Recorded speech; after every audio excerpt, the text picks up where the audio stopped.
Assalomu alaykum. Assalomu alaykum. Aka, yaxshimisiz? Rahmat, Xormay. Sog' bo'ling aka. Chilonzor 21-qavatda ekan aka. Shunaqa aka. Aka, sizni taniganday bo'ldim. Internetda Bog'i Eram she'r bilan tanigan bo'lasizmi siz? Bog'i Eram. O'sha aka. Xo'p, aka, yurishdan oldin malol kelmasa sizdan bitta she'r eshitsak bo'ladimi? Bo'ladi aka, nima haqida bo'lsa? Ota haqida bitta she'r aytib bera olmaysizmi? Iloji bo'lsa aka. Dubaylarda qad rostlabdi koshonalar. Kimdir yetib, kimdir unga yeta olmaydi. O'sha mashhur Dubaydagi koshonalar otam qurgan uydek aziz bo'la olmaydi. To'g'ri, otam qurgan uyning zarlari yo'q, toshlari ham oddiy toshdir, marmar emas.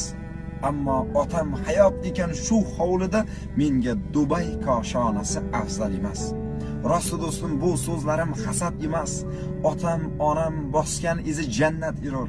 Bir so'z aytay, bu Xudoga shirkim emas. Otam qurgan uyi menga Makka erur. Bu so'zlarim ma'nosini kimdir bilmas, o'zicha hamma buni tahlil qilar. Ammo buning ma'nosini sizdan ham ko'p otam sochin oqartirgan yillar bilar.